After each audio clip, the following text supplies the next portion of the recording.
Estamos de regreso. Les agradecemos su paciencia. Sean bienvenidos a nuestra plática, la cual ha sido nombrada ¿Y tu beneficiario controlador?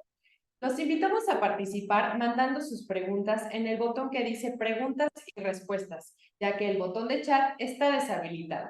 Al final de la sesión o durante ella serán contestadas sus preguntas. En esta plática conoceremos la importancia, alcances legales e implicaciones de la figura del beneficiario controlador. Hoy vamos a tener dos ponentes expertos en el tema. El primero de ellos es nuestro invitado especial, el licenciado César Álvarez Trejo, abogado con más de 25 años de experiencia, con especialidad en comercio exterior y materia fiscal. Ha sido catedrático, ponente y expositor en diversos foros, asesor de gobiernos en diversas entidades del país. Actualmente es socio y director general de Álvarez Trejo y Asociados, por sus siglas ALTER. El segundo de ellos es el licenciado en Contaduría, maestro en Contribuciones Fiscales y doctorante, Cristóbal Rodríguez Guajardo, con amplia experiencia en materia fiscal como exfuncionario del Servicio de Administración Tributaria, SAT, expositor en foros nacionales e internacionales.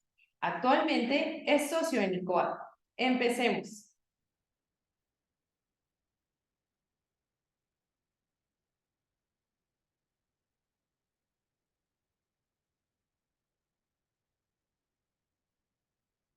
En esta nueva plática que tenemos el gusto de brindarles. El día de hoy me acompaña el licenciado César Álvarez, con quien voy a tener el gusto de dialogar y esperamos que este tema que está siendo de actualidad sea del interés de ustedes.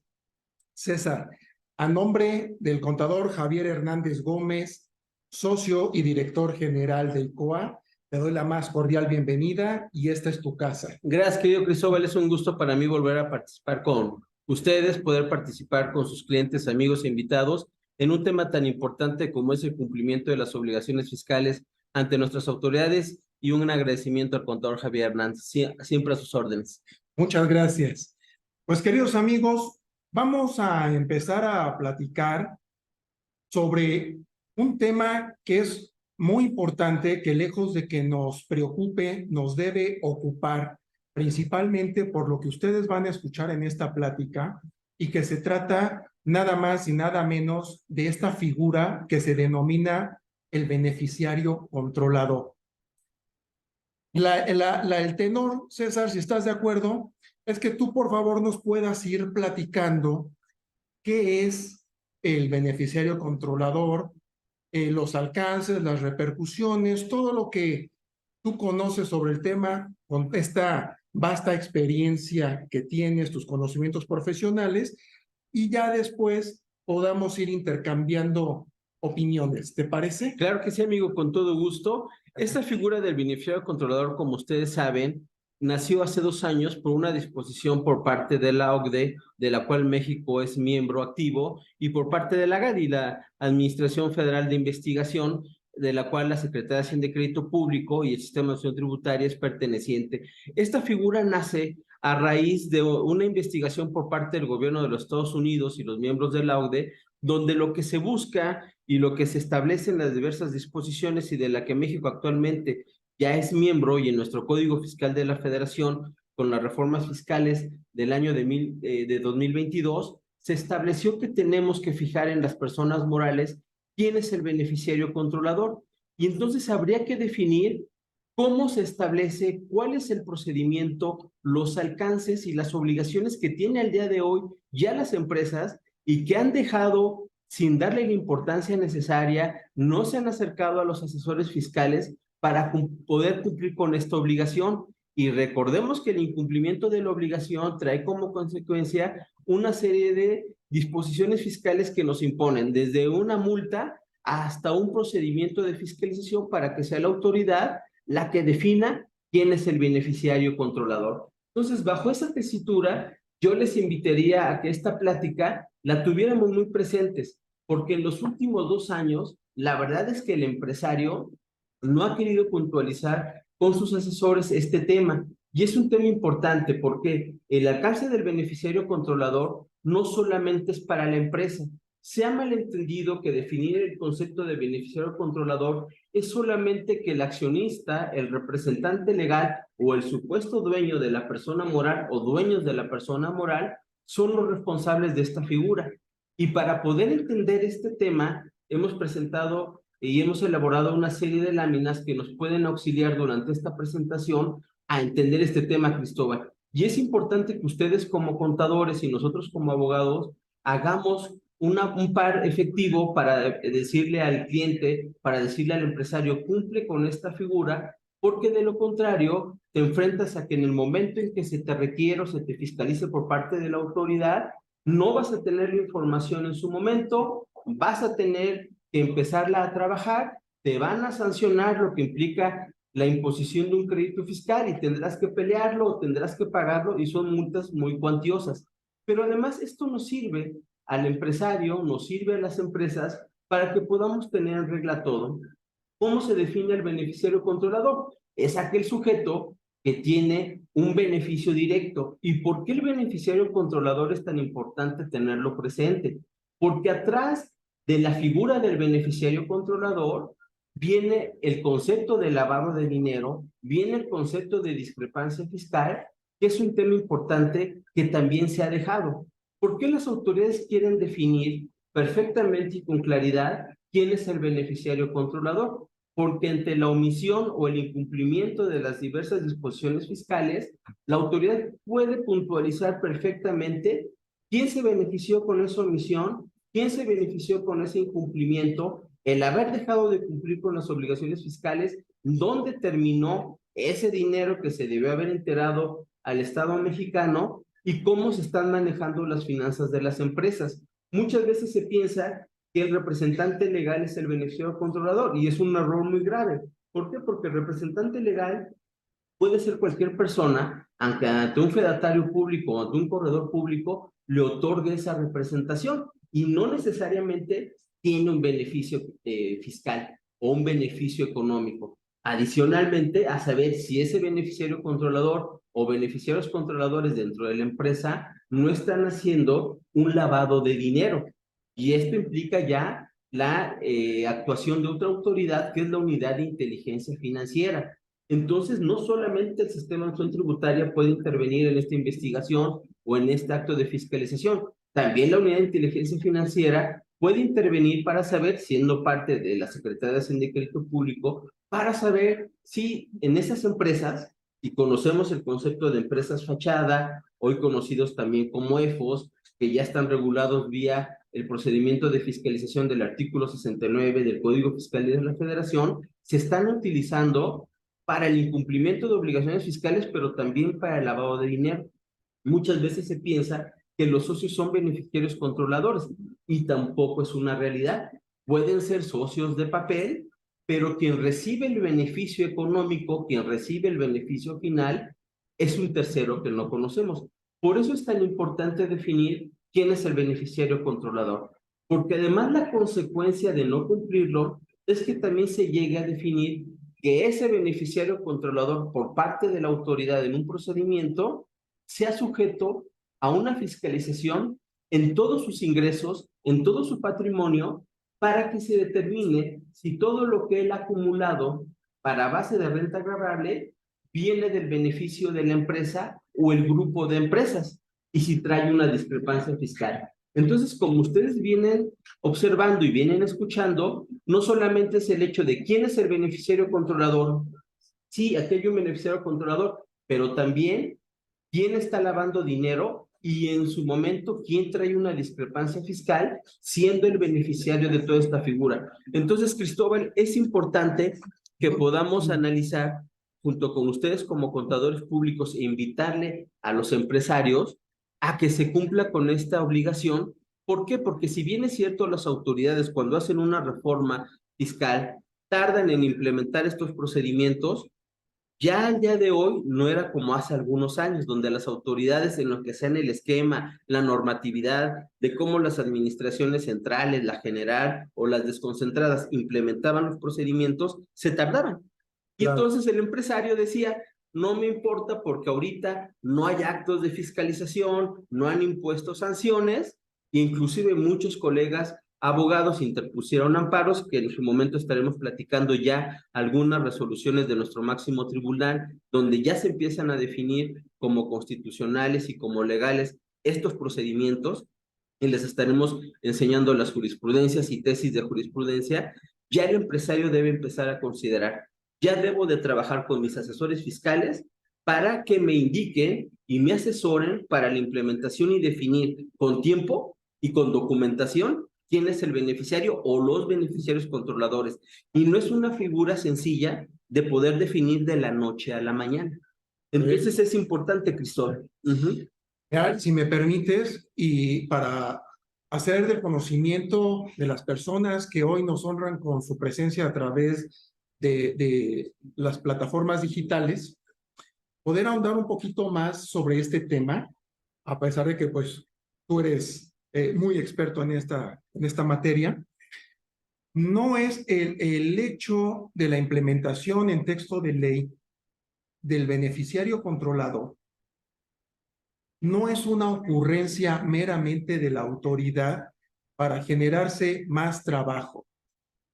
Debemos de irnos un poquito más atrás y saber que el GAFI, que es el Grupo de Acción Financiera Internacional, del cual México es uno de los 37 países que forma parte del GAFI.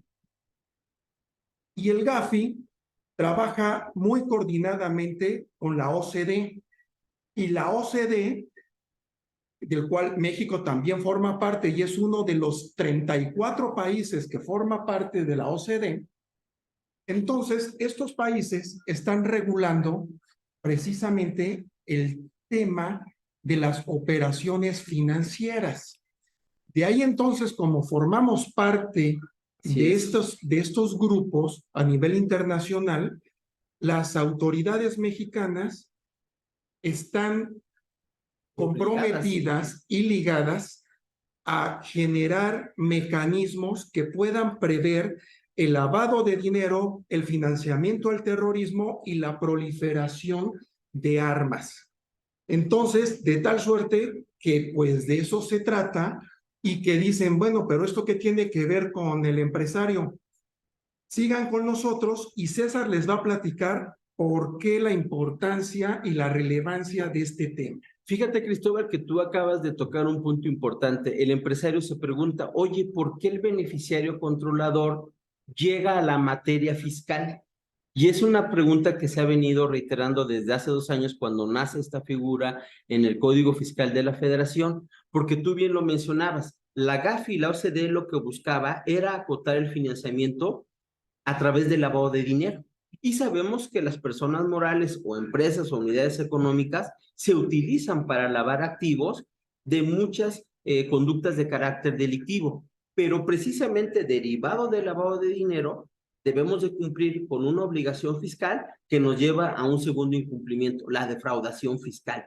Pero además, ese lavado de dinero a través de las empresas, que inclusive pueden ser empresas formadas específicamente para lavar dinero o empresas que han estado en el mercado trabajando legalmente, de pronto se convierten del lado oscuro, como yo le digo, y empiezan a trabajar estos delitos, pero siempre hay un beneficiario.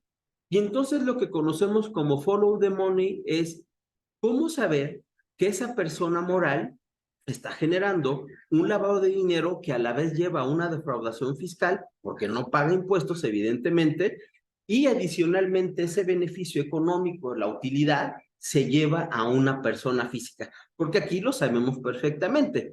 La empresa no existe dadivosamente, existe para que los dueños, los empresarios que han invertido, que han apostado por un país como México, que han dejado su trabajo, pues tengan un beneficio económico legalmente, pero que esa legalidad se revisa por parte de la autoridad fiscal. Y entonces por eso la GAFI le dice a la Secretaría de Hacienda, a ver, tú eres miembro, eres parte. Sabemos que en México tenemos un problema de narcotráfico muy fuerte, donde muchas de estas empresas, inclusive muchos de estos grupos, están muy bien asesorados para constituir empresas, generar holding, generar estructuras para lavar sus activos. Y muchas veces se incluye a empresas que en el movimiento comercial, en el movimiento del día a día, se las involucra. Y entonces lo que la GAFI dice, a ver, vamos a generar una figura y se genera la figura del beneficiario controlador, porque yo quiero saber a dónde se está lavando dinero, pero también el sistema de administración tributaria muy inteligentemente dice, si me sirve para saber a dónde se está lavando dinero y acotar esas actividades ilícitas, me va a llevar a un segundo punto, donde hay defraudación fiscal. Pero además me va a llevar a un tercer escalón, a dónde se está yendo el dinero. Y si esa persona física está cumpliendo también con sus obligaciones fiscales. Y entonces aquí lo interesante se vuelve en, yo tengo que designar mediante un procedimiento quiénes o quiénes son los beneficiarios controladores para decirle a la autoridad, yo ya cumplí con la obligación que tú me impusiste de señalarte en la estructura quiénes son los beneficiarios controladores, quién toma las decisiones en la bolsa de cuál de los socios, accionistas o un tercero termina ese beneficio económico, porque como lo decía al principio de la plática, no necesariamente el socio, accionista o representante legal recibe ese beneficio económico. Lo que hace muchos de estos grupos delictivos es ponen a socios o representantes de papel, que son los que dan la cara ante las autoridades, ante los terceros, pero quien recibe el beneficio económico es Juan Pérez. Y ese Juan Pérez, pues, evidentemente no es parte de la estructura societaria, no es parte de la estructura dentro de las empresas, de las personas morales, obviamente no está vinculada. Y por eso nace la figura del follow the money, que el gobierno norteamericano lo tiene muy bien definido, lo tiene muy bien implementado, tiene muy buenos controles, porque no les interesa meter a la cárcel a la gente. Lo que les interesa es saber dónde acabó el dinero y si ese dinero de inicio no fue de actividades ilícitas, pero para México toma una vertiente. Ok, no es de actividades ilícitas, pero ¿pagaste impuestos? Fíjate, lo que la GAFI y lo que ahorita César nos está comentando, hay un término que utiliza el GAFI que se llama el velo corporativo. ¿Y qué es el velo corporativo? Esta figura es que precisamente las personas físicas ocultan su identidad, su anonimato a través de una figura corporativa. Dicho de otra manera, de una persona moral. Así es. ¿Qué tipo de persona moral? Cualquiera. Quienes nos acompañan, que son contadores o que son abogados, que tienen conocimientos técnicos y de ley, yo los podría remitir en todo caso, porque a mí siempre me gusta citar la fuente, sí, claro, para que si gustan después ver el video, lo puedan consultar y sea un poco más rápido. Personas morales son todas aquellas que define el artículo 7 de la Ley del Impuesto sobre la Renta, que son las del título 2, las personas morales con fines lucrativos, las del título 3 incluso. Así es, que son también no contribuyentes. Las donatarias, es un ejemplo. Las fundaciones. Las fundaciones. Las que controla el Código Civil, que son sociedades y asociaciones civiles, ¿no? Y entonces, ¿qué es lo que sucede? La autoridad dice el dicho popular, pagan justos por pecadores. Ahorita el empresario serio, quien verdaderamente lleva actividades empresariales, que ha sido quizás por generaciones un empresario, pues ni modo, tiene que cumplir con esta obligación. Así porque es. La ley no dice que podrá hacerlo, dice deberá integrar el expediente. Ahora, ¿cuál es la situación, César? Como bien dices, no es un tema de que sea delictivo en el ámbito de una procedencia ilícita del recurso, así es, del cual se pretenda blanquear el capital e incorporarlo a la economía formal mediante este tipo de mecanismos. Exacto. Fíjense, está admiculado y en un andamiaje legal perfectamente bien diseñado, en el que está la ley Priorpi, conocida como la ley antilavado. Claro. Está ahora el Código Fiscal de la Federación, que como bien señalas, están en el 32, 39B, perdón, en el 32B, Ter, Quarter y Kinker. Así es. nos vamos al 108, 109, Delitos fiscales. que son 108 delitos fiscales, 109 equiparables y el 113 bis de Código Fiscal de la Federación. Nos volteamos por el otro lado y si el contribuyente cae en alguno de los supuestos, nos vamos al 400 bis del Código Penal Federal. De fraude. ¿No? En el tema de la defraudación fiscal Así es. y en el 139 en el caso de financiamiento al terrorismo. Así es. ¿De acuerdo? Pero, ¿qué creen? Que esta figura forma parte ya de la contabilidad. Así es. O sea, no es nada más decir, oye, hazte el expediente y no sé qué. Forma parte ya de la contabilidad, como decir el libro diario y el libro mayor. Y te acordarás tú, Cristóbal, cuando nació precisamente la ley antilavado, que nos decían es que tienes que conocer a tu cliente, tienes que integrar un expediente y que ciertas actividades tienes que identificar al comprador o al beneficiario final. Es la misma figura. ¿Y qué pasó cuando nació la ley antilavado de dinero? Es que no es posible, es que no se va a poder integrar, es un trabajo adicional, nos cargan administrativamente más trabajo. Es cierto, pero las disposiciones fiscales no están para cuestionarse en el sentido de su cumplimiento. Están para cumplirse y este beneficiario controlador sí nos impone una carga. Tienes que armar un expediente donde tú señalas quién es ese beneficiario controlador con los diversos mecanismos que marca la ley de si es por la tenencia accionaria, si es por la toma de decisiones, si es por el control de la empresa o si es porque recibe el beneficio económico. Y entonces en esa parte nos lleva a decir, sí, yo soy una empresa transparente, cumplo con mis obligaciones fiscales, no lavo dinero, no pertenezco al crimen organizado, ni mucho menos algo que se le parezca. Pero no solamente es para esa figura. Tan es así que no está en la ley antilavado de dinero. Está en el Código Fiscal de la Federación que le impone la obligación al contribuyente. Y en este caso, al ser contribuyentes, nosotros, por la naturaleza de nuestras actividades, nos impone la obligación de tenerlo. ¿Por qué? Porque volvemos al punto. Yo genero una figura como autoridad para acotar una determinada actividad o conducta, pero lleva un efecto dominó. Y por eso ese andamiaje legal del que tú hablabas no solamente quedó en la ley antilavado de dinero, Código Fiscal, muchos se han olvidado de la ley de la delincuencia organizada, donde inclusive la autoridad te podía quitar los bienes o asegurar los bienes, inclusive sin un juicio previo.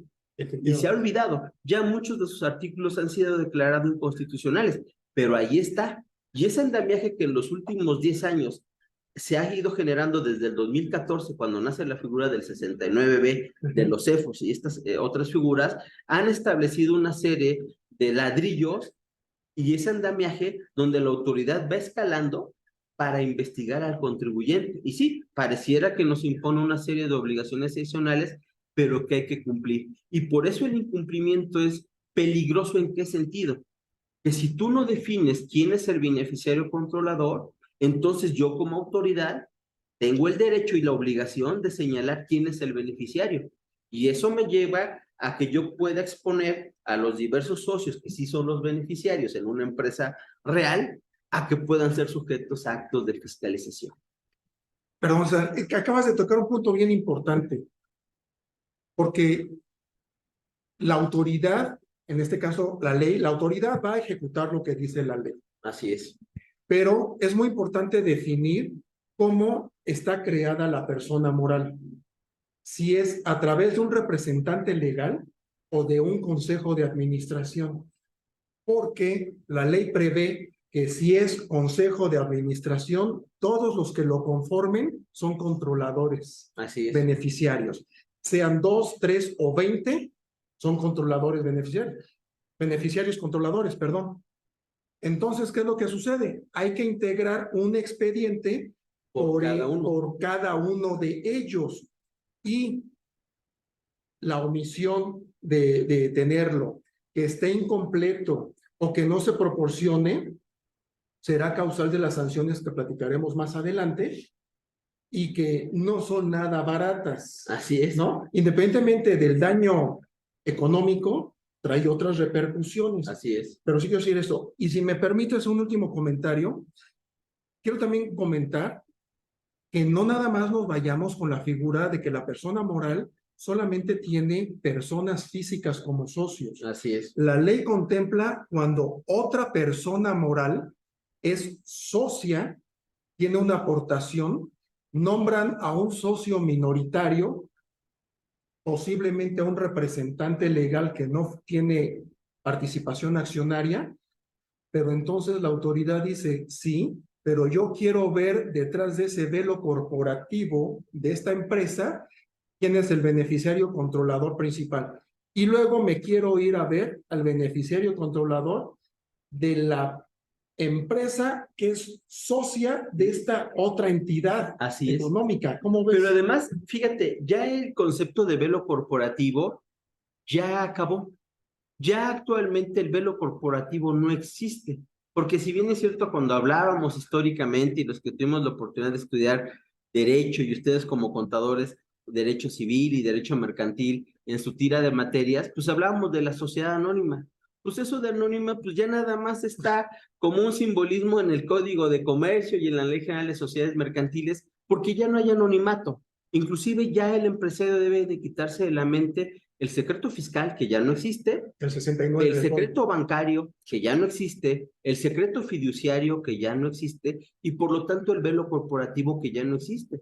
Por lo tanto, el hecho de decir, yo me oculto atrás de una persona moral, pues ya es quedarse en el pasado, porque Claro. hoy ya inclusive nuestro máximo tribunal ha señalado a través de tesis de jurisprudencia y jurisprudencias en los diferentes asuntos que ya no existe ese velo corporativo. Y si bien es cierto, es una persona moral, pues atrás de la persona moral o puede haber otras personas morales o puede haber o debe haber personas físicas y ellas son las responsables de los hechos o omisiones que se cometen. Inclusive cuando yo daba una plática decíamos, han pasado accidentes, por ejemplo, en plazas comerciales. Oye, la última, se cayó el elevador dentro de una plaza comercial en una tienda departamental y se murió una persona.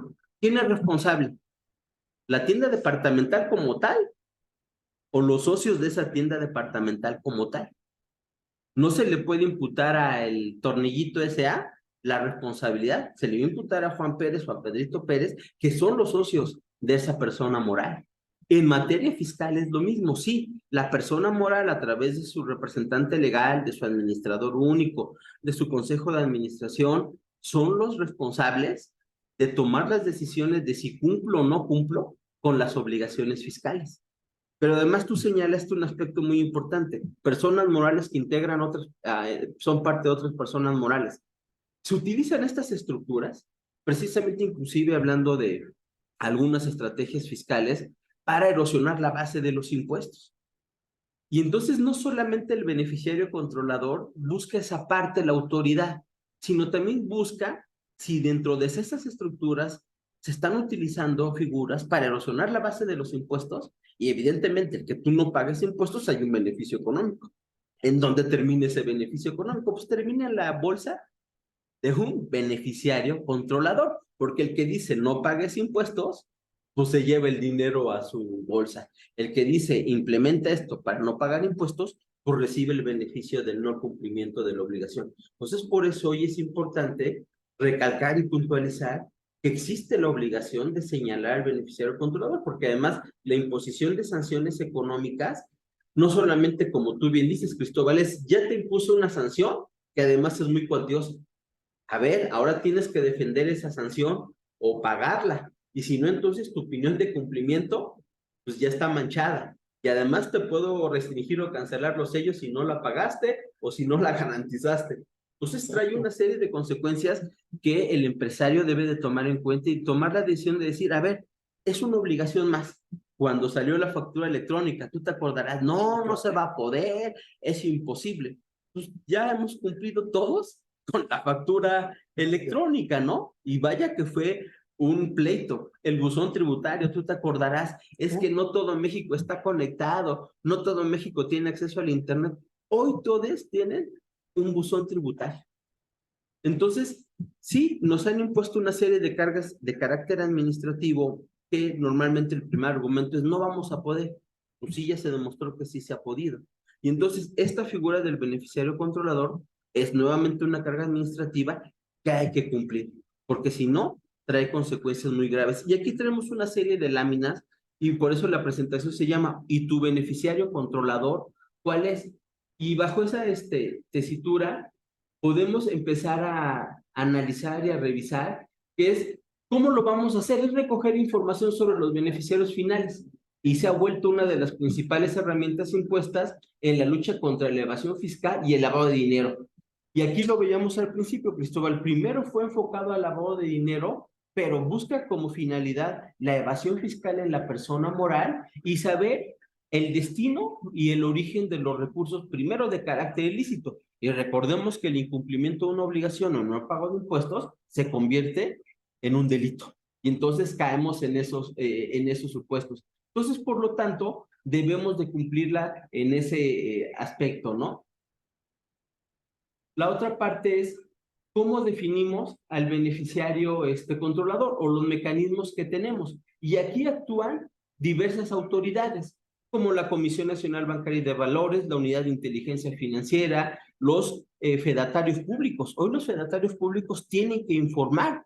Tú bien dijiste cuando hablábamos de sociedades civiles y asociaciones civiles, recordarán que durante la pandemia se impuso la obligación de actualizar la incorporación o desincorporación de socios. Sí. No era por cualquier cosa esa obligación. ¿Por qué? Porque si hoy queremos saber quién es el beneficiario controlador, si tú cambiaste de socios, hoy tienes un formato que dejarle a la autoridad para decirle, Juanito Pérez ya no es, pero entró Carlos Pérez, ahora es el nuevo socio. ¿Cuál es la finalidad? Una, atacar una planeación fiscal que por ahí existía o existe todavía, pero también la idea es de saber y tener actualizado la figura de los socios accionistas. ¿Por qué? Porque además aquí hemos olvidado otro punto, la responsabilidad solidaria.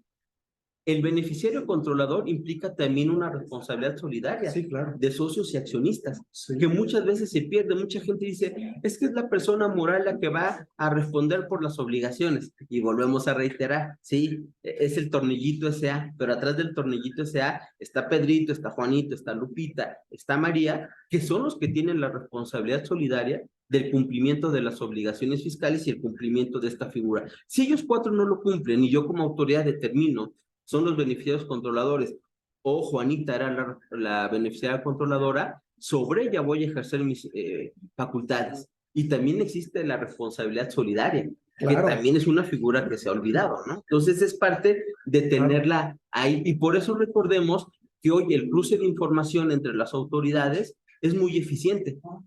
Entonces, ya no eran los tiempos anteriores donde los cruces de información, los oficios que iban y venían de información, tardaban mucho.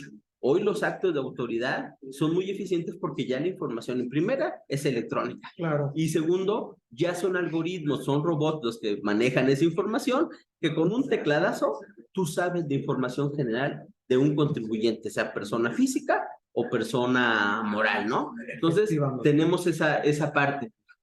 Los mecanismos, y hablábamos de esta parte. Aquí vemos una figura importante, pero no debemos de dejarla de atender, ¿no? En virtud de que los delincuentes no quieren que los activos ilegales estén a su nombre, suelen crear, administrar, controlar, poseer y financieramente operar a las personas jurídicas, lo que son las personas morales, para que se conviertan en propietarios de sus recursos. Así, estas fachadas son aprovechadas para encubrir la identidad de los criminales o sospechosos. Y esa es la figura inicial, el lavado de dinero.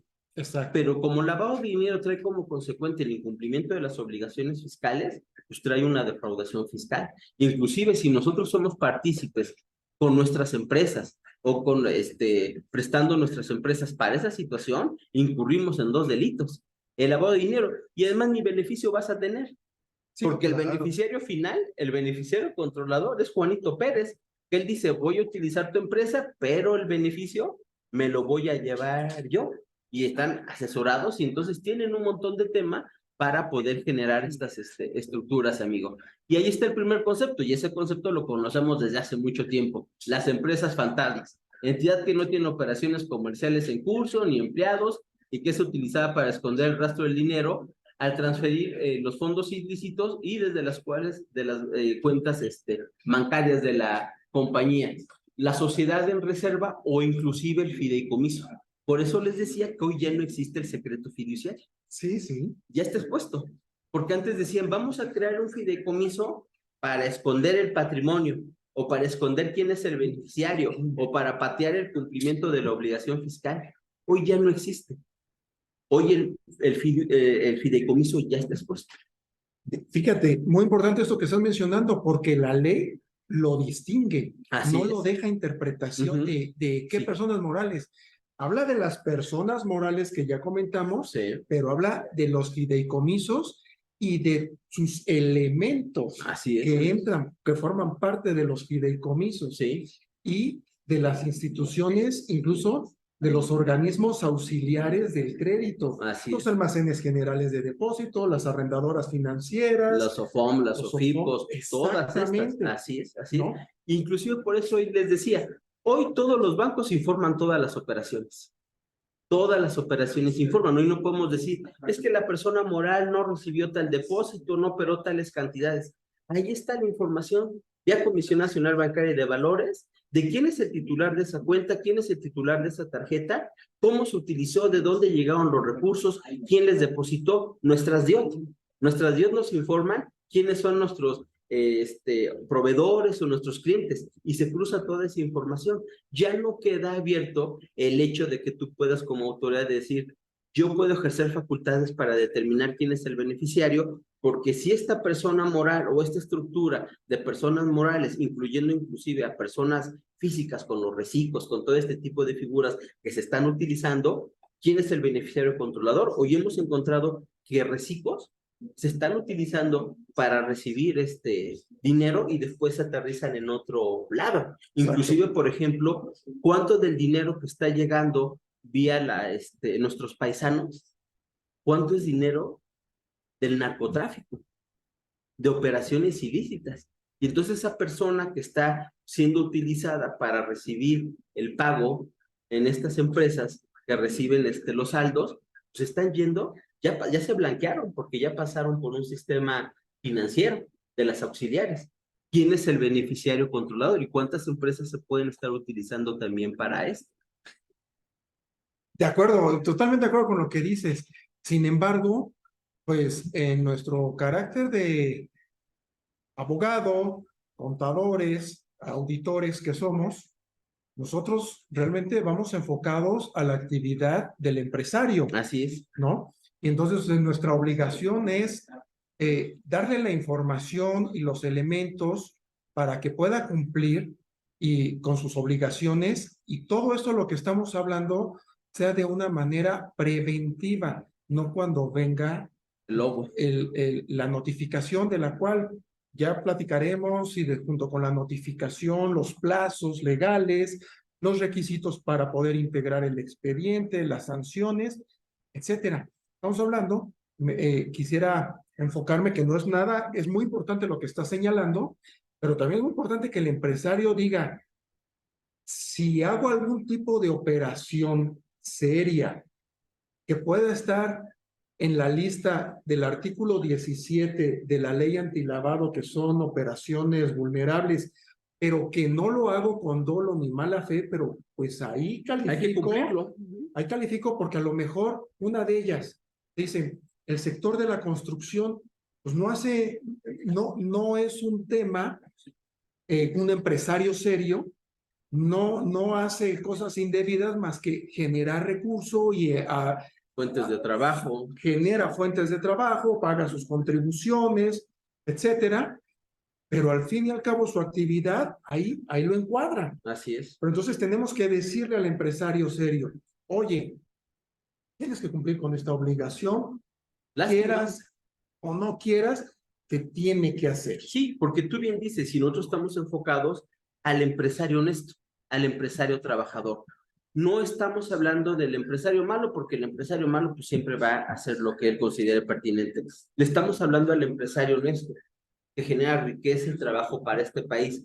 Oye, desgraciadamente, estás bajo este supuesto de ley. Tienes que cumplirlo. No te va a causar ningún problema. Porque si eres transparente, como has sido transparente toda tu vida como empresario, lo único que tienes que generar es de información, que a veces es difícil el tema de la información. ¿Por qué? Porque inclusive el beneficiario controlador toca temas muy personales.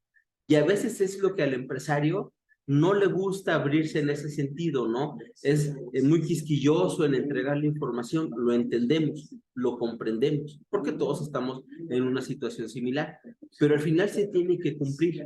¿Por qué? Porque precisamente, y eso lo sabemos históricamente, el incumplimiento de obligaciones en materia fiscal es de los actos y omisiones más sancionados por todos los gobiernos del mundo, no solamente de México. Y como decíamos, esta figura no es porque a México se le ocurrió, no, es una figura internacional que ya se aplica en más de 37 naciones, donde somos partícipes a nivel mundial, donde si queremos tener interactuación con muchos empresarios a nivel mundial y queremos hacer crecer nuestra economía, sí nos dicen, claro, participa, trae tu inversión a México o lleva tu inversión a este país. Nada más que el esquema legal que tenemos aquí es que tienes que cumplir con estos requisitos. Y para el empresario es importante saber que tiene que cumplir con esos requisitos y que no es exponerse de más, porque ya es parte de la contabilidad. Al final les decía, vamos a exponer estas jurisprudencias. Muchos se fueron al amparo para decir, es que es información que no es parte de la contabilidad, es información de carácter personal, es información de un tercero a la cual no tenemos acceso. Pues ya nuestro máximo tribunal definió que es totalmente legal, que se debe de entregar, que se debe de integrar y que el expediente debe estar a puesta de la autoridad para que en el momento que la requiera o te la solicite, ahí va a estar. Oye, es que posiblemente nunca me la requieran. Qué bueno, es como el seguro de los automóviles. Lo contratas con la idea de no chocar, pero el día que choques, pues tienes el seguro que te va a responder si tú fuiste el culpable o a ti te pegaron. En materia de beneficiario controlador es el mismo tema. Posiblemente a ti seas de los bendecidos de este país que nunca hubo un acto de fiscalización, pero tienes el expediente y que te va a cumplir y no vas a tener ninguna sanción y que lo vas a ir actualizando, lo vas a ir modificando conforme sea necesario. Y creo que es importante definir qué es el beneficiario controlador y dice el código. Antes es necesario precisar que el beneficiario final, dueño beneficiario y beneficiario controlador se emplean en la práctica como sinónimos. Aclarando esto, Gafi considera como beneficiario final a la persona física que posee o controla a un cliente o en cuyo nombre se realiza una transacción. Y aquí vamos al tercer aspecto que para mí es muy trascendental. Fue escalando. Primero es lavado de dinero, después es en un momento dado el cumplimiento de la obligación fiscal y después es, si la Gafi dice el beneficiario final a la persona física que posee o controla a un cliente o en cuyo nombre se realiza una transacción, es discrepancia fiscal, porque es donde termina el dinero, es donde termina el beneficio. Y si tú no traes una simetría fiscal y estás señalado como beneficiario controlador o eres realmente el beneficiario controlador y no estás establecido dentro del examen o dentro del expediente, yo como autoridad volteo, te reviso y digo, es que tú eras el verdadero beneficiario controlador, porque el beneficio económico, el beneficio financiero lo tuviste tú, porque al final, como dice la Gafi, tú eres el que posees el control y la toma de decisiones de la empresa. Y entonces los beneficios económicos de la empresa terminaron en tu bolsa. A ver, te voy a revisar si tu situación de carácter fiscal es correcta o es incorrecta.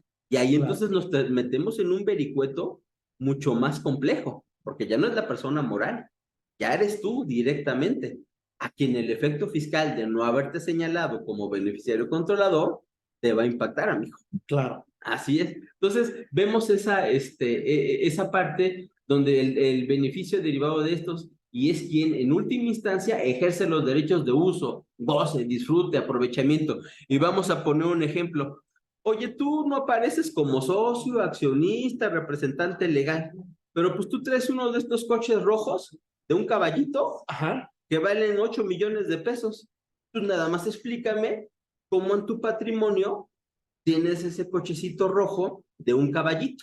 Exacto. Si no perteneces a ninguna estructura que te permita tener ese beneficio. Oye, tú no estás no tienes inclusive declaración como persona física ni como socio, accionista, actividad empresarial, pero vives en una de estas colonias más caras de la Ciudad de México rumbo a Toluca donde las casas valen 20, 25 o 30, 40 millones de pesos. Nada más dime cómo tu patrimonio llegó a ese punto. Pues eres un beneficiario controlador.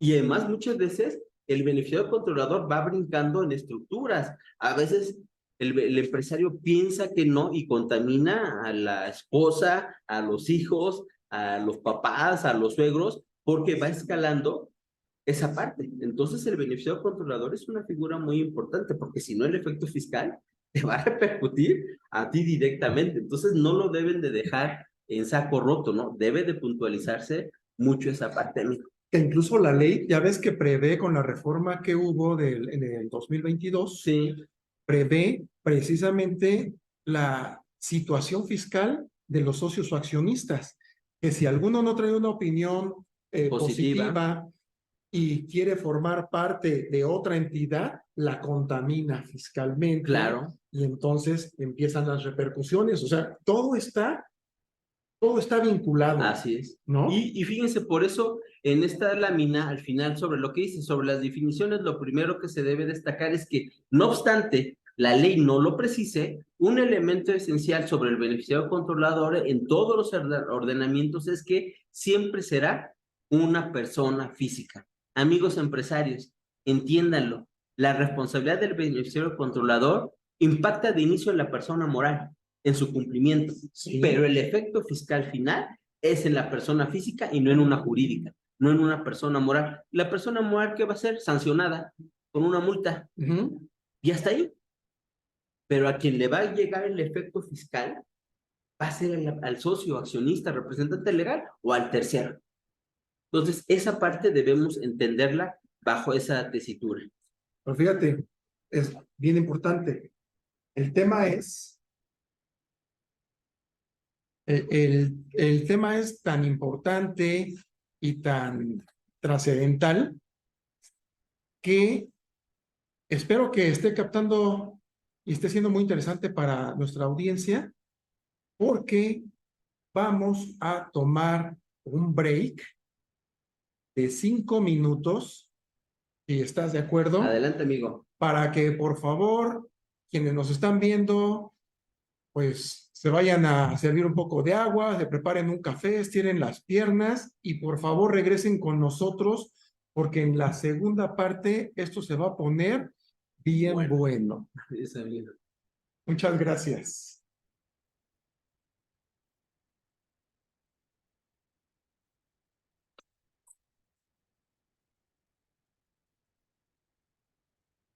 En ICOA ofrecemos soluciones en auditoría. Nuestros principales servicios son: auditoría fiscal. Uno de los beneficios del dictaminarse para efectos fiscales es la revisión secuencial, lo que significa que primero revisan al contador público inscrito y después al contribuyente. No pierdas esta oportunidad. Auditoría de Seguridad Social, IMSS e Infonavit.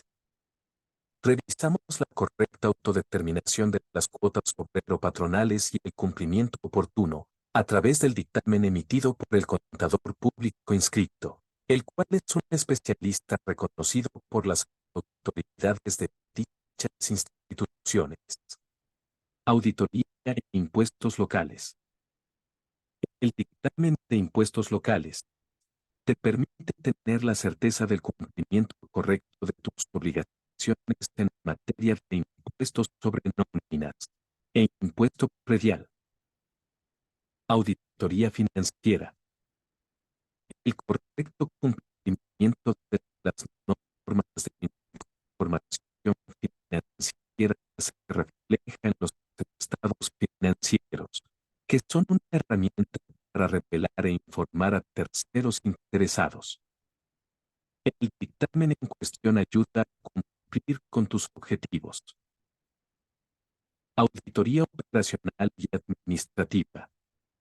La evaluación y fortaleza del control interno de la compañía permite tener la seguridad de la materialidad y razón de negocios de las operaciones celebradas.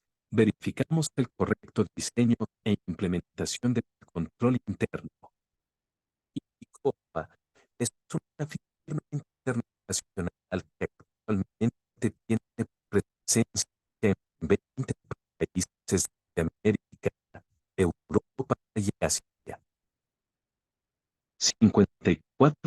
años de experiencia nos respaldan.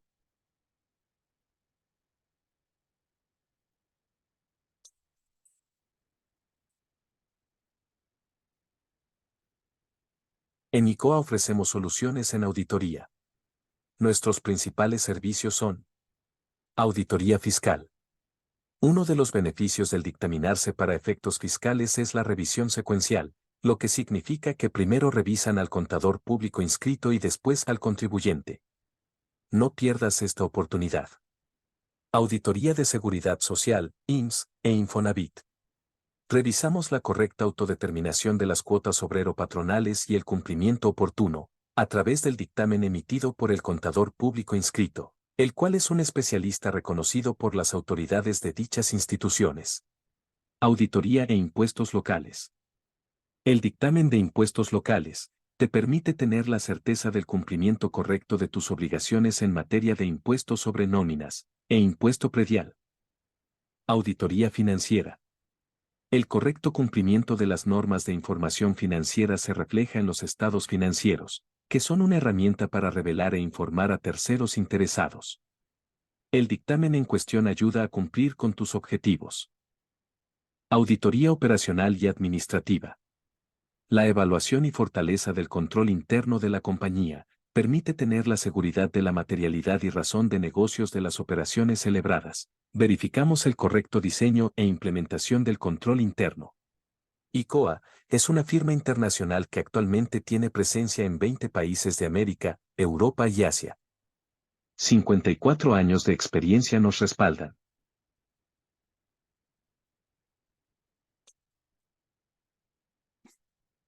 Que podamos empezar a hablar sobre el expediente, ¿ok? Del que hemos venido platicando en esta primera parte de la plática. Comentar, ahora sí que como dicen, qué es, para qué sirve, con qué se come, por qué es esto. Si me permites tomar en ese momento la palabra, quisiera comentarles a nuestro auditorio que, como la ley lo señala, este expediente formará parte de la contabilidad, como lo forman los libros, los estados de cuenta bancarios, las pólizas, etcétera, en los términos que establece el artículo 28 del Código Fiscal de la Federación. Así es. Y 33 de su reglamento. Exactamente. ¿De acuerdo? Entonces, forma parte de esta situación.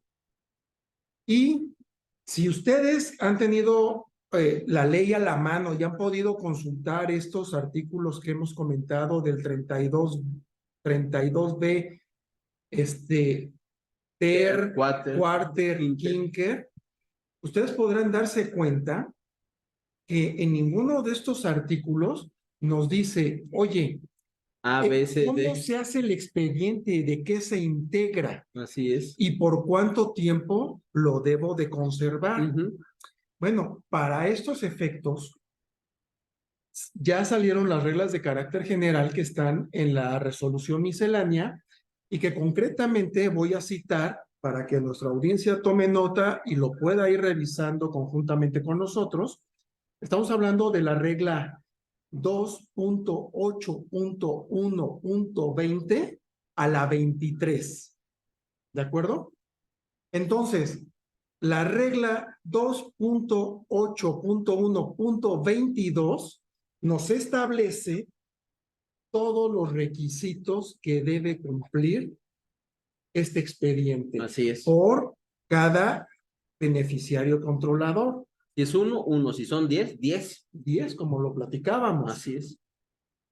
El no cumplirlos ahora, ¿qué es lo que sucede? ¿Cómo la autoridad va a conocer esta situación del expediente o cómo nos va a decir, quiero ver el expediente? Pues a través de los medios de comunicación que tiene la autoridad con el contribuyente y que se establecen en el artículo 134 del Código Fiscal de la Federación. El primero de ellos es el buzón tributario. Así es. ¿No? Lo señala el 134, fracción primera, y el 17K del mismo código. Tenemos la fracción segunda, que la ley lo contempla, pero ya en la práctica no se utiliza, que es el correo ordinario. Sí, ya. Pero que está el facultada, telegrama. pero que está Está facultada. facultada. Así es. Y luego vemos que también en tenemos las notificaciones por estrados, Así es. las notificaciones por edictos, que termina en el 140, pero también están las notificaciones personales. Y actos de requerimiento de información en términos del 42. Claro. Fíjate, qué bueno que lo mencionas. En el 42, que son facultades de comprobación, nos habla la fracción 12 de las visitas domiciliarias para poder solicitar esta información. Así es. Y la fracción 13 del mismo artículo 42 nos habla de la solicitud de información. ¿Qué es esto? El artículo 42, fracción 12, es la visita domiciliaria que se va a regir bajo las reglas del artículo 49. Así es. ¿De acuerdo? En donde la autoridad va a ir a solicitarlo. Y por la otra solicitud de información que menciona el 32B es a través del 134 vía buzón tributario, pero que se va con las reglas de fiscalización del 48A. Exactamente. Estarás Es una de acuerdo. revisión de gabinete. La revisión de gabinete. Así es. Que es ahí donde la misma ley contempla que nos da los 15 días que establece el 53, el 53A del Código Fiscal de la Federación, en el inciso C, los 15 días. Así es. Para que es regla general. Que es regla general. Así es. Por eso hay que tener con mucha precisión cómo integrar. Es como una guía, es un checklist. A ver, era como cuando hablábamos de la ley antilavado de dinero. Tenemos un checklist desde la identificación, el bien, producto, servicio que se prestó, el origen del dinero, a dónde se depositó, y la resolución miscelánea lo marca con mucha precisión. Sí, exacto. Hay que armar un expediente. Es Juan Pérez, socio, representante legal, accionista o un tercero. Su nombre completo, su registro federal de contribuyentes, su identificación, su comprobante de domicilio, la tenencia accionaria, si es que lo vamos a llevar por tenencia accionaria o por bajo otro supuesto, ¿no? Sí, y como bien, fíjate, no lo voy a leer, la regla 2.8.1.22, porque aquí vienen todos los requisitos. Así es. Pero nada más para que el auditorio tenga una idea, también nos piden que identifiquemos el alias del contribuyente. El tuercas. ¿Qué es lo que sucede hasta en términos penales? Dicen, pues es que yo no lo conozco por su nombre, lo conozco por su alias. Ha pasado, ¿no? De cuestión chusca. Oye, se murió el Trompitas. ¿Y cómo se llamaba? Pues no sé, pero se murió el Trompitas. Exacto. Ahí están los alias, ¿no? Y entonces aquí lo piden para que sea localizable como sea. Y ahí está la cuestión penal, porque los alias se utilizan en materia de cuestión penal para identificar a un delincuente. Entonces, que no se nos olvide esa parte, ¿no? Ahora, otra cosa que el contribuyente se quejaba, pero bueno, la autoridad está facultada para esto. Así es. Dicen, pues es que con que yo le avise a la autoridad de mi domicilio fiscal, no. Aquí nos dice que también menciones cuál es su domicilio particular o sus domicilios. Así es. Porque puede tener su casa y una casa de descanso. Así es. O una casa que utiliza para obtener un beneficio, la renta. Así es. Esto y lo otro. Tienes que señalarlo. Y por eso para el beneficiario controlador, para el fideicomiso, para la integración de información de un expediente, el SAT lo sabe, porque los fedatarios públicos informan al SAT. Y entonces, si tú tienes propietario de 3, 4, pues el fedatario público ya le informó al SAT, oye, Juanito Pérez compró un departamento, compró un terreno, es socio aquí, está en un fideicomiso aquí. Pues tiene toda la información, nada más te está viendo a ver si vas a cumplir o no, porque ya la tiene. Claro, claro. Ahora, dice la regla general, entregar la información dentro de los 15 días posteriores a que haya sido notificado en los términos de los plazos que señala el 135 del código. Sí. ¿No? Bueno. Nos dice también la ley podrá solicitarse un plazo adicional de 10 días, Sí, pero ojo, no porque la autoridad te lo quiera conceder, porque tiene que ser a petición de parte así es. del contribuyente, lo tiene que solicitar. Eso es en función de entregar el expediente. Pero hay otra carguita administrativa que se Adicional. tiene, que es la actualización, Sí. porque mientras las personas estamos vivas, nuestras condiciones van cambiando Así es.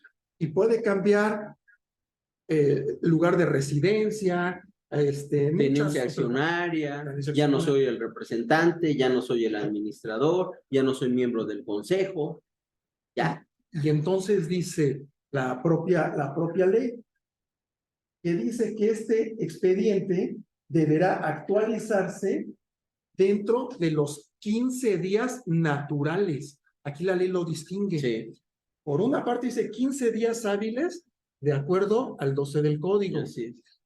pero en la otra parte, para la actualización, 15 días naturales después de que suceda la modificación. Así es. Y aquí se aplica el principio de que donde la ley no distingue, no tenemos por qué distinguir. Aquí sí distingue. Exacto. Una cosa es la entrega de la información y otra cosa es la actualización.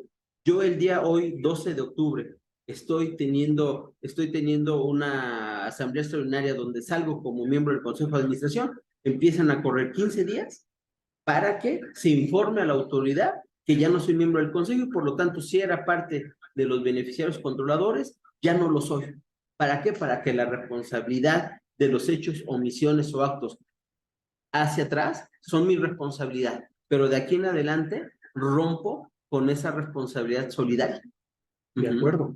Sí. Ahora, la pregunta sería, ¿y cuánto tiempo debo de conservar este expediente? Este expediente es de manera permanente porque forma parte de la contabilidad. Y dices, pero oye, la contabilidad yo tengo obligación de conservarla 5 años. O 10 años, conforme se O dé el 10 supuesto. años, efectivamente, de acuerdo a lo que establezca el 67 o 146 del código, ¿no?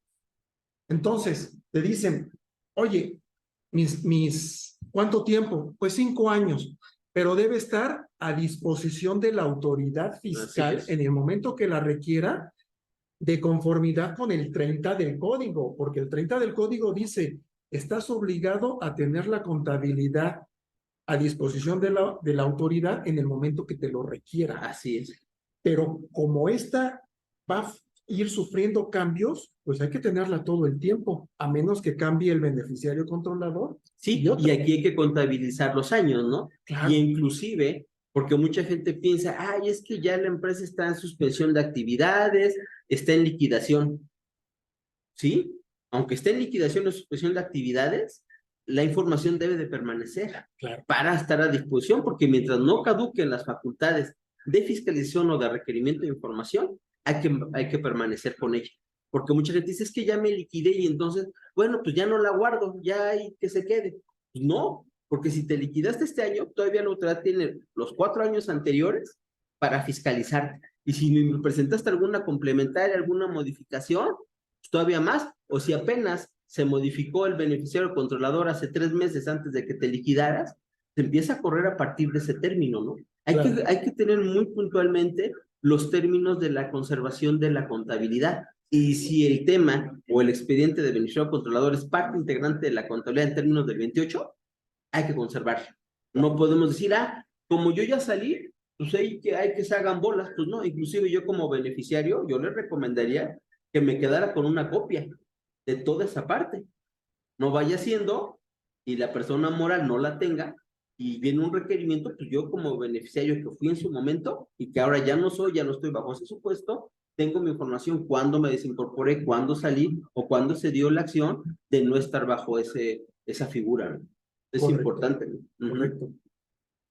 Entonces, fíjense ustedes, todas las implicaciones que tiene, que esto, insistimos, lejos de preocuparnos, debe de ocuparnos para poder ir armando los expedientes. Ya hemos platicado del fundamento legal, citando la fuente en donde puede consultar nuestro auditorio, los interesados en esta plática, en donde pueden consultar.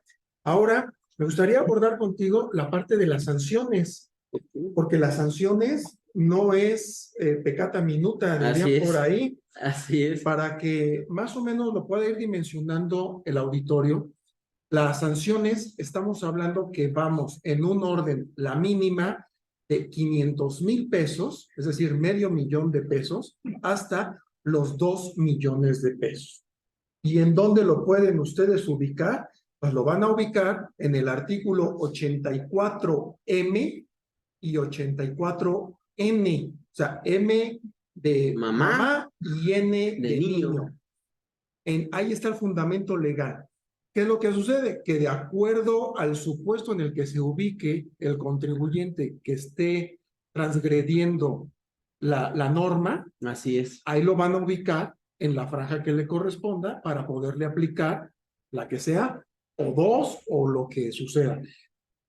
De ahí entonces, perdóname que tome ahorita la palabra, que sí dimensionen que si hay consejo de administración y son 10 socios, pueden ser sujetos a 10 multas. Multiplíquenle.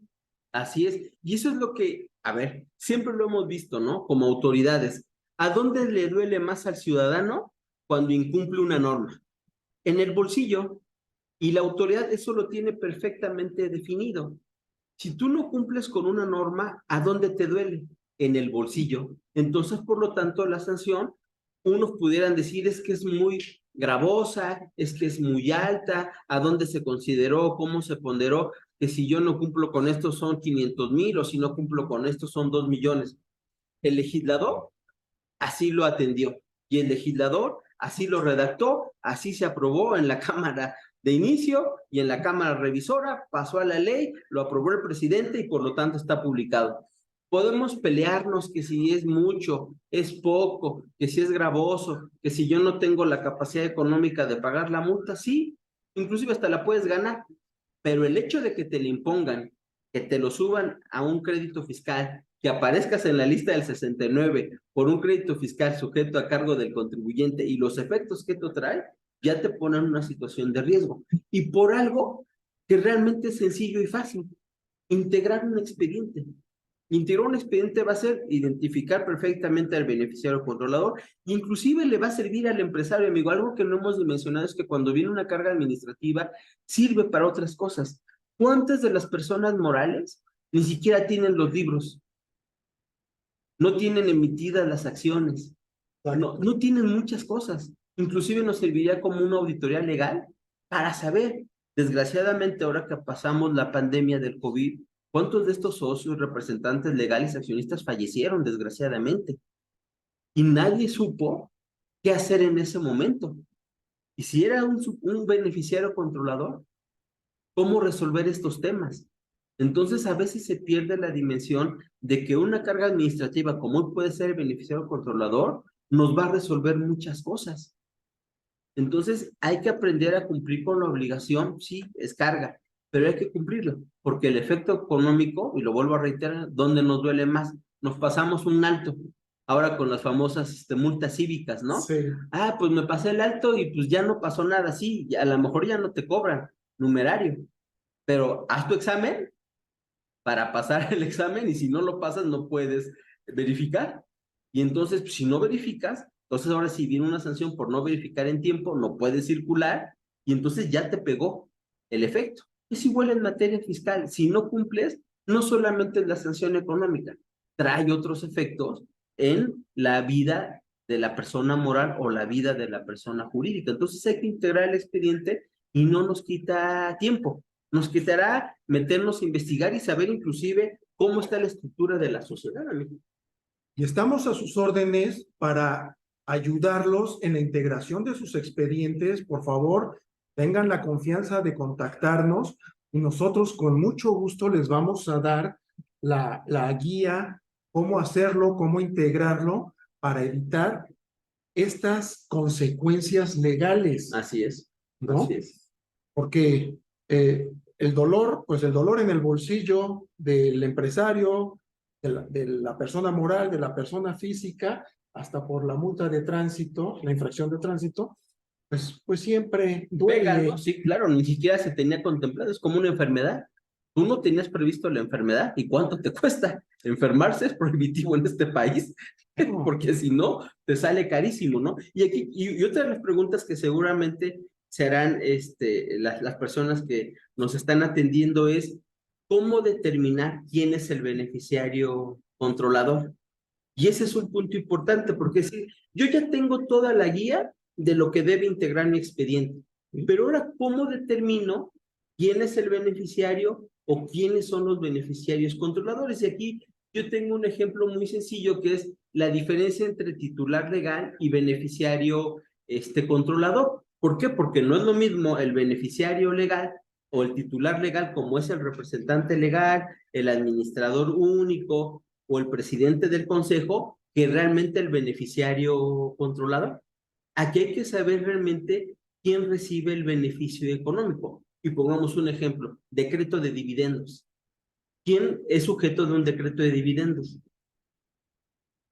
Ahí está el decreto mediante el cual el acto legal determina quiénes reciben ese beneficio económico. Ya tenemos un punto.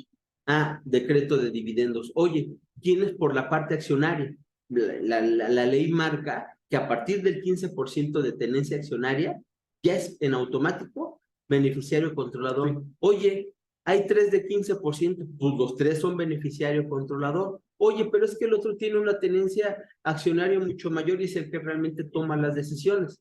Entonces vas a poner como cabeza al que tiene la tenencia accionaria mayor como el beneficiario controlador y vas a señalar a los otros 3 como beneficiarios controladores con el 15% por disposición de ley, aunque sabemos que de inicio no son beneficiarios en lo económico, en lo numerario. Quien es el beneficiario porque toma las decisiones es el mayor. Oye, es que yo somos 2 empresas, mi mamá y yo tengo el 99% y el 1% lo tiene mi mamá. Pues por lógica y por regla tú eres el beneficiario controlador, porque además lo que vamos a buscar es a dónde termina el beneficio económico. Claro. Y nos podemos llevar sorpresas, porque a lo mejor tú tienes legalmente como beneficiario controlador, pero a lo mejor tu familia es la que se lleva todo el dinero. Y entonces hay que cuidar todos esos supuestos. Hay que identificar a razón de la resolución miscelánea cómo son las reglas para identificar al beneficiario controlador. Oye, soy miembro del Consejo de Administración, todos son beneficiarios controladores, porque todos toman decisiones. Por su naturaleza, el Consejo de Administración, todos participan en la toma de decisiones. Y una de las tomas de decisiones pues, es el cumplimiento de las obligaciones fiscales, que ni siquiera debería estar sujeto a discusión. El pago del impuesto, esa ley. O sea, no vas a discutir si lo pagas o no lo pagas el impuesto, lo tienes que pagar.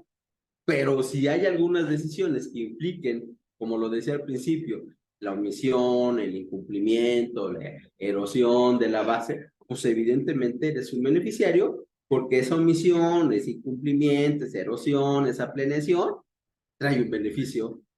Y ese beneficio pues, termina en la bolsa de alguien.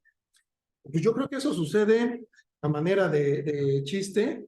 Sucede en los matrimonios, la esposa es la beneficiaria y además la controladora. Amigo. Entonces no quiero generar aquí polémica en ese tema, pero no está legislado. Sí. Bueno, sí quiero mencionar que el régimen de sociedad conyugal sí está en términos legales legislado, ¿no? Así pero bueno, no voy a meter en terrenos áridos porque a lo mejor aquí empezamos a recibir en lugar de preguntas recordatorios, pero es un tema importante, Cristóbal, porque aunque suene a chunga o suene a chiste, es real.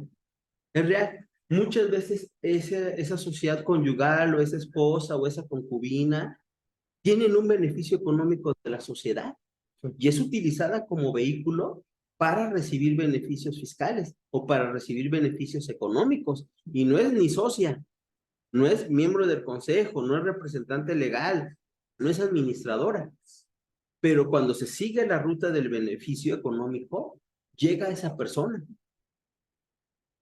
Incluso, y se expone. Incluso, esto que salió como chiste, pero que sí trae repercusión, la misma regla 2.8.1.22 dice, si no estás casado, necesitas proporcionar también los datos de tu concubina o de tu concubino. Sí, porque además así como hoy tienen obligaciones, tienen derechos. Ya la Suprema Corte determinó que inclusive Eso para que lo tomen nota. Las concubinas tienen los mismos derechos que la esposa, pues también tienes las mismas obligaciones. Sí. Tienes que señalarlo. ¿Por qué? Porque puede ser el depositario de todo el beneficio económico del controlador. Y por eso es el follow the money. A mí no me interesa si es Juan, Juanita, a dónde termina el dinero. Y si ese dinero que ya llegó a esa persona cumplió con todas las obligaciones fiscales, si no fue como origen lavado de dinero, entonces el beneficiario controlador está palomeado y adelante, sigue tu camino. Hay que ver todas esas aristas que existen, ¿no? Así es, amigo. Así es. Y te digo, por eso ahora que desgraciadamente pasamos la pandemia, nos hemos enfrentado a ese tipo de situaciones, hasta en la tenencia accionaria. Falleció uno de los socios y ahora entra la concubina o la esposa o los hijos. Si él era el mayor beneficiario o el mayor tenedor accionario, entonces en automático la esposa, concubina o los hijos, por sucesión testamentaria o por denuncia de la sucesión, se van a convertir en beneficiarios controladores. Pues también hay que actualizarlos y subirlos y abrirles su expediente, ¿no? O sea, es un tema muy técnico que a la vez se vuelve sencillo, ¿no? Nada más encontrar la regla de cuándo sí soy beneficiario, cuándo no soy beneficiario, y que legalmente, como lo ponía en este esquema, no puede ser. Control, por ejemplo, hay otro tema, el control por propiedad. Y por aquí yo ponía 3 ejemplos, ¿no? A Diego, a Uriel y a otra persona. ¿Quién tiene la propiedad directa? Pues el que tiene la mayor tenencia accionaria, ¿no? ¿Y quién es el beneficiario? Pues es Diego, ya que participa con el mayor porcentaje de la tenencia accionaria, ¿no? Entonces hay varios supuestos con los que se puede tener control por otros medios, y aquí lo veíamos y lo analizábamos, ¿no? Está la persona moral, pero también está Marco, Luis y Sergio, donde Luis y Sergio tienen cada uno el 50% de la tenencia accionaria, pero Marco es el que tiene realmente el beneficio económico, que ni siquiera es miembro de la sociedad. Sí. Y eso también lo debemos de definir. ¿Por qué? Porque si no, entonces la responsabilidad solidaria sobre Luis y sobre Sergio se puede determinar. Entonces, ese es un tema muy importante. También, control por posición mantenida. El control lo detenta quien dirige, directa o indirectamente, la administración o estrategia o las principales políticas de la persona moral, dependiendo de la figura societaria. Los administradores, gerentes generales o directores pueden tener un papel activo en el ejercicio del control. Recuerdo yo un caso hace muchos años que la Suprema Corte tuvo que resolver sobre el incumplimiento de una obligación fiscal. ¿Quién utilizaba la firma electrónica para el cumplimiento de las obligaciones fiscales?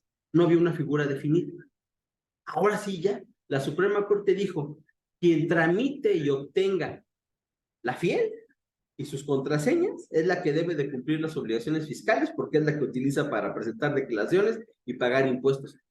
Si hay una omisión, ya no tengo que andar investigando quién es ella. Y mandamos a la pobre Juanita, que era la gerente, a sacar la fiel y todo en su carácter de representante legal. Bueno, pues hay una responsabilidad en ese aspecto, ¿no? Amigas y amigos, vayan preparando por favor sus preguntas para que podamos atenderlas con mucho gusto.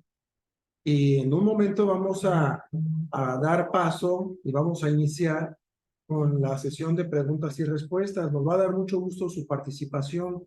Otra cosa, si me permiten, es una recomendación. Cuando vayamos a concluir esta plática, al final se va a poner una encuesta. Les pedimos por favor que la contesten y de igual manera nos hagan saber cuáles son sus necesidades de capacitación para poder ir planeando los temas que con todo gusto pues vamos haciendo para ustedes, para poder ir satisfaciendo estas necesidades de capacitación. Decía, que nos vayan diciendo, por favor, cuáles van siendo sus necesidades de capacitación para poder ir calendarizando eventos con expositores de la talla de César Álvarez. Gracias. Y de los otros expositores que en fechas anteriores nos han hecho el favor y el honor de acompañarnos aquí en nuestro canal de ICOA.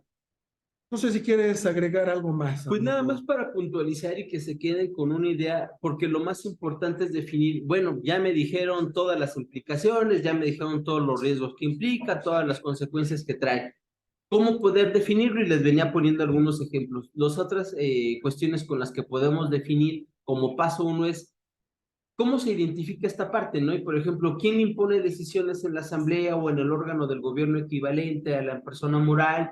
¿Quién nombra o destituye a la mayoría de los consejeros o su equivalente? ¿O quién dirige la administración o la estrategia en las principales políticas de la organización? Ese puede ser un elemento importante para tomarlo en cuenta. La tenencia accionaria, en la medida que exista duda si las personas con la participación controladora en la propiedad son los beneficiarios controladores, se podría identificar al individuo que tenga el control a través del cargo de alto mando, y aquí es un punto importante, ¿no? En donde sus funciones se encuentren relacionadas con la toma de decisiones estratégicas. Puede ser el administrador, el director general, el presidente o el vicepresidente, inclusive hasta el tesorero, ¿no? Él puede ser un beneficiario controlador. Y de no ser exitosas las anteriores vías, se estimará como beneficiario controlador a la persona física que tiene el control por tener participación en las finanzas de la sociedad o algún tipo de relación personal o familiar con los altos mandos de la empresa, ¿no? Y eso es importante. En México tenemos mucho y es un privilegio que en México se tengan muchas empresas familiares. Y inclusive hay miembros de la familia que ya no pertenecen al consejo de administración, pero que por disposición o por jerarquía o por el aspecto de reconocimiento moral que en México lo tenemos muy presente, pues el abuelo, inclusive el bisabuelo, el tío de mayor edad o de mayor jerarquía, sigue tomando decisiones en la empresa. Él puede ser un beneficiario controlador, porque inclusive recibe beneficios económicos, ¿no? Hay pensiones vitalicias dentro de los consejos de administración, dentro de las empresas familiares. Entonces, sí es, cada caso en particular lo tendrían que analizar con el asesor fiscal, en este caso con ICOA, para poder definir, oye, bajo estos 5, 6, 7 supuestos que la ley me impone, ¿cómo lo determino? Y ustedes se acordarán cuando eran los precios de transferencia, ¿te acuerdan que teníamos diversos métodos? Sí. Entonces, cada empresa tenía que decidir cuál era el método que le quedaba como vestido hecho a la medida para cumplir con esa obligación. Igual el beneficiario controlador. Cada empresa tiene que ser estudiada como ente único para definir cuál es el mejor expediente que se le va a armar, cuál es el mejor supuesto que se va a utilizar para definir el beneficiario controlador. Perfecto, ha sido una explicación muy vasta, muy clara. Sí lo percibo, a pesar de que, bueno, esto tenemos ya camino andado, pero deseo sinceramente que hayamos utilizado un lenguaje no complicado para nuestra audiencia, para las personas que nos están escuchando. Y con esto vamos a dar por terminar esta fase. No se vayan, no ha terminado. La exposición, la plática, vamos a darle entrada a nuestra sesión de preguntas y respuestas. Por favor, háganos llegar al chat, al portal, todas sus preguntas, que con todo gusto aquí se las vamos a responder, las que nos den tiempo. Ya saben ustedes la dinámica, las que no, posteriormente les vamos a hacer llegar las respuestas a sus correos. Así es que, por favor, no se desconecten. Vamos a dar inicio. Gracias. Amigas y amigos, nos acompaña aquí en la mesa el contador René González Alvarado, quien nos va a hacer favor de dar lectura a las preguntas que nos han hecho favor de enviarnos y que con todo gusto vamos a responder a todos ustedes. Adelante, René. Hola, buenos días a todos. Gracias por su participación. Tenemos muchas preguntas. Vamos a aprovechar aquí la capacidad de nuestros expositores para darle salida a cada una de las preguntas que nos han planteado. Una de las primeras preguntas fue la siguiente. Dice, si las partes contratantes o integrantes de cualquier otra figura jurídica están obligadas a obtener y conservar como parte de su contabilidad para proporcionar al SAT sobre sus beneficiarios controladores, ¿esta obligación solo aplica a las figuras jurídicas que estén obligadas a inscribirse en el RFC o a aquellas regidas por las leyes mexicanas? Sí, deben de conservar la información, inclusive como les decíamos, posiblemente hay un tercero beneficiario controlador que ni siquiera es miembro del Consejo de Administración, representante legal, administrador único, inclusive no tiene ninguna relación con la empresa, pero es quien es el beneficiario económico, debe darse de alta, inclusive sin RFC. El beneficiario controlador, cuando se le dé a conocer al SAT, lo va a dar de alta, porque está recibiendo un incremento en su patrimonio. Incluso, perdón, si me lo permites, aquí tenemos que considerar también la asociación en participación, Así es la P. ¿ok? Una de las últimas preguntas que va ligada con esta respuesta nos dice, ¿se puede tener un beneficiario controlador extranjero que no radique en México y paga impuestos por su trabajo aquí o en su país de origen? Sí, se puede tener un beneficiario controlador en el extranjero y aquí dependiendo de la nacionalidad, y recordemos que tenemos tratados de no doble tributación, él determinará dónde paga los impuestos, dónde acumula, pero la empresa, si aquí le paga o es miembro de esta empresa, aquí va a tener su expediente a disposición de las autoridades fiscales y cuando se le requiera, cuando se le revise, se acreditará que vía el tratado de no doble tributación del país donde él radique, está cumpliendo con sus obligaciones fiscales. Perdón, y aquí también, si me lo permiten, también debemos de considerar los acuerdos de intercambio de información que México tiene firmados. Ahí te interrumpo un poquito, Cristóbal, porque mira, la siguiente pregunta va enfocada en esta. Nos dice, ¿cuáles son las disposiciones que me pueden requerir información en materia de beneficiarios controladores para suministrar a las autoridades fiscales del extranjero? Entonces, vuelvo a repetir lo que dije hace un momento. Esos son de acuerdo a los acuerdos de intercambio de información que tiene firmado México con otros países. Así es, inclusive cuando hay actos de fiscalización en el extranjero, recuerden que las auditorías duran hasta 2 años, así está autorizado por el Código Fiscal, y tendremos que entregar información a otros países, amigos, o ellos nos pueden requerir también de mexicanos que tengan alguna cuestión fiscal, ¿no? Es correcto. Bien, la siguiente nos dice, licenciado, dice, ¿cómo saber si un representante legal no es el beneficiario controlador? Precisamente los mecanismos es lo que nos va a llevar a determinar si él como representante legal es beneficiario controlador o no. Yo puedo tener un poder otorgado por la persona moral como representante legal, por ejemplo, para pleitos y cobranzas, pero no soy un beneficiario controlador. Eso me va a excluir, porque solamente el acto que me vincula a esa persona moral es un poder ante el notario público para ciertos actos. Entonces, el representante legal no necesariamente es beneficiario controlador. En efecto, porque adicionalmente, lo que dice César, que es muy cierto, en el expediente se debe de firmar una carta bajo protesta de decir verdad de que esa persona es el beneficiario controlador y ahí se identifica plenamente. Bueno, vamos con esta otra pregunta. Nos dice, en cuanto al expediente del beneficiario controlador, ¿lo está solicitando la autoridad para que se conserve en la empresa o hay que presentarlo también ante el SAT? No, solamente es para que se tenga a disposición cuando la autoridad así lo considere pertinente y se requiera.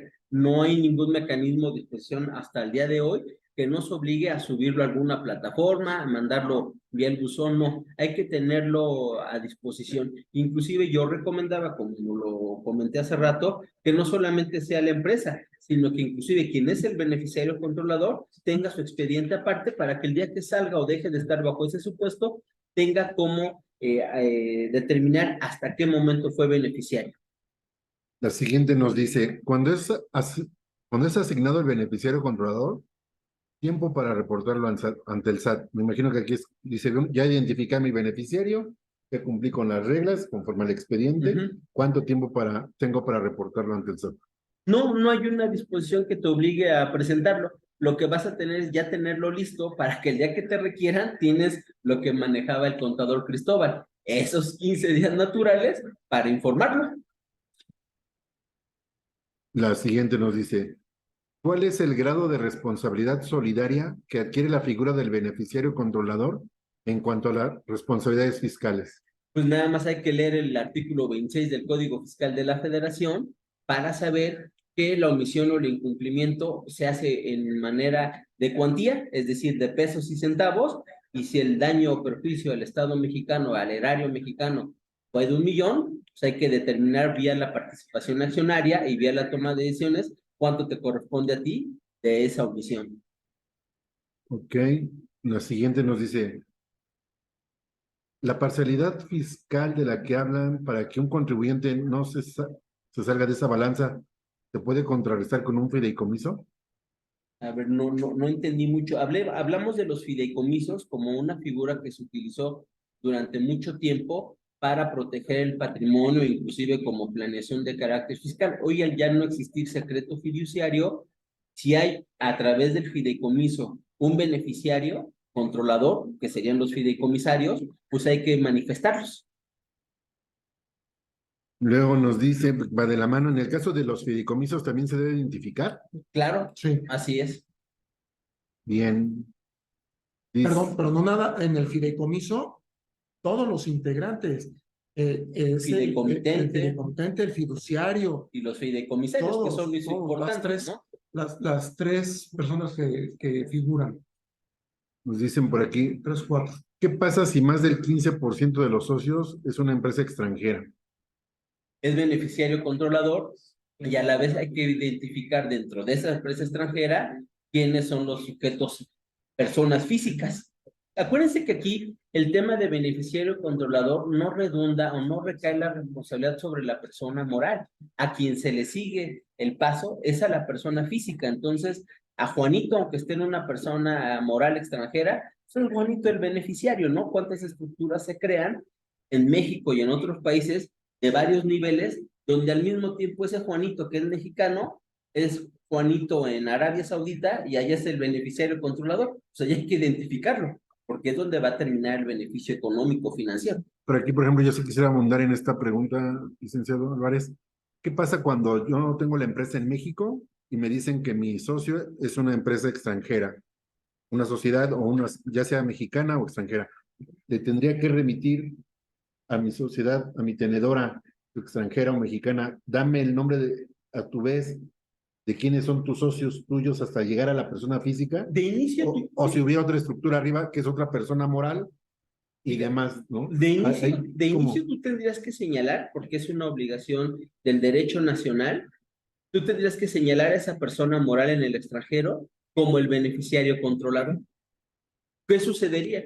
Si nosotros tenemos acuerdos con ese país de esa persona moral, el SAT le podrá requerir información de que identifique a los beneficiarios de esa persona moral. De inicio solamente tienes que señalar a la persona moral, pero las autoridades fiscales te podrán requerir, a través de las facultades de fiscalización que tienen contempladas en código, de decir, ok, tú ya me señalaste al tornillo que está en Francia, que es parte societaria tuya de la persona moral. Bueno, yo te señalo al beneficiario como controlador al tornillo que está en París, Francia. Ok, yo como autoridad ya lo tengo.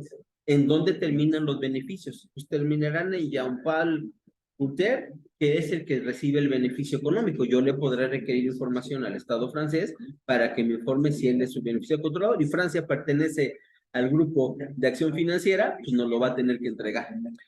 Y a esta situación que está comentando el licenciado, se le conoce legalmente con el término de cadena de titularidad o cadena de control.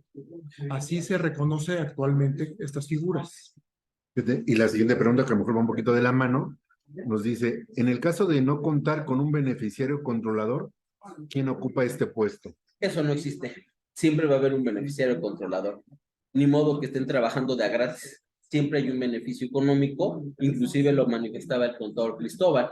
Hasta las personas del título 3 no contribuyentes, hay un beneficiario. Aquí a lo mejor se refería en caso de que yo no pueda identificar quién es el La beneficiario autoridad controlador. fiscal es la que te lo va a determinar. Si en un acto de requerimiento de información te requiere quién es el beneficiario controlador y tú de manera textual manifiestas que no sabes quién es el beneficiario controlador, él te va a requerir información total para determinarte quién es el beneficiario controlador. Ellos lo van a poder hacer. Dice, ¿a partir de cuándo es obligatorio tener el expediente de beneficiario controlador? Desde el 1 de enero del 2022. Así es que apúrense, amigos. Ahorita en la práctica no hemos tenido noticia de que la autoridad ya haya empezado a ejercer esta facultad, o ahí cuál puede compartir su ya han experiencia. llegado algunos requerimientos, inclusive yo sé que ya hay imposición de algunas sanciones económicas, de las multas, como se le conocen, y estamos en espera de que nos lleguen más información, pero ya hay requerimientos de información de dónde está tu beneficiario controlador. Por eso la sesión se llama así, porque ya hay actuaciones de la autoridad e inclusive ya hay imposición de sanciones. Inclusive, si me lo permiten, las facultades de comprobación van a endurecerse todavía más seguramente, y acuérdense de esto, en el 2024, una vez que conozcamos la ley de ingresos de la federación. Así es. Porque y su por los... resolución miscelánea Exacto, porque por el monto de las multas, se van incrementando. independientemente de las consecuencias e implicaciones legales, es totalmente recaudatorio. Así es. Y les comento en lo que estamos aquí. Yo tenía aquí programadas 2 tesis de jurisprudencia porque hubo algunos colegas, como les comentaba, que interpusieron amparos contra la ilegalidad de estas disposiciones del Código Fiscal porque establecían en sus argumentos de violación que era información personal o información que no era parte de la contabilidad en términos del 28. Pues les quiero comunicar que ya se resolvieron estos amparos y se ha considerado que son legales estos artículos, que son legales las disposiciones fiscales en materia de beneficiario controlador, así es que hay que empezar a cumplir ya cabalmente con la integración del expediente. Ok, una pregunta nos dice, ¿un beneficiario controlador qué grado de participación puede tener en la persona moral? Puede tener el todo o puede tener la nada. El beneficiario controlador inclusive puede ser nada dentro de la persona moral y puede recibir el beneficio económico. O sea, diríamos que podría no estar como socio de una empresa, pero a lo mejor sí como director general. Y inclusive sin ser director general, hay dinero que llega a tus cuentas y tú eres el beneficiario económico. Es, por ejemplo, lo que se dijo. Eso es un negocio familiar donde el abuelito fundó una empresa. La empresa fue floreciendo a través de los años. Después tuvo el control el hijo.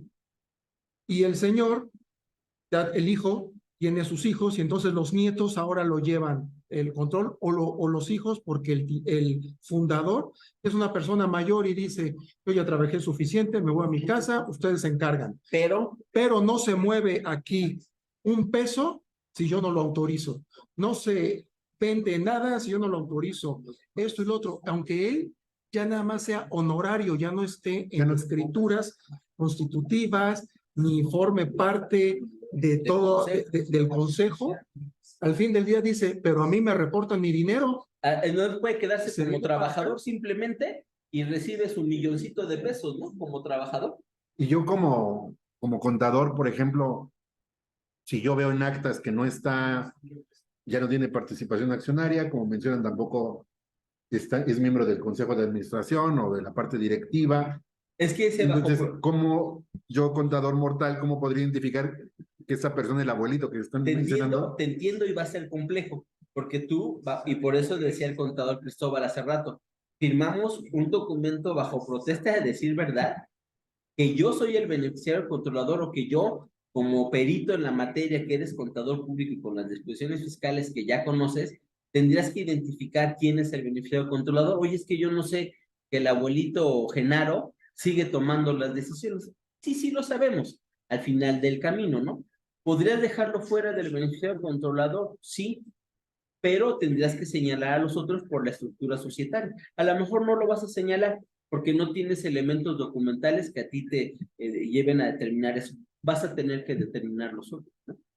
Entonces voy a nombrar a unos, sí, conforme a lo que tengo en actas y documentos, aunque no sea realmente. Sí. Ahora, aquí, ¿Y ahí qué sucedería? Aquí, ¿qué sucede? Tú estás manifestando conforme a los elementos que tengas. Yo como autoridad, cuando llegue a determinarte, si yo logro encontrar elementos que me lleven a determinar que no solamente eran los que tú me manifestaste o que no eran, yo te puedo señalar que era realmente el abuelito, porque recibe un beneficio económico y que inclusive puede ser un beneficio económico mayor que los administradores, que los gerentes, que los nietos, que los hijos, ¿no? Y en este caso, por ejemplo, ¿habría alguna sanción porque informé un dato erróneo? Sí, y a lo mejor sería peleable, ¿no? Y a lo mejor sería hasta ganable, pero la sanción nadie te la quita de momento. O sea, la autoridad sí tendría la capacidad para, claro, como si estuviera yo falseando información, sí. y en este caso ponerme una porque multa. Acuérdate que aquí el inicio de la figura es el famoso lavado de dinero, pero como yo lo he dicho desde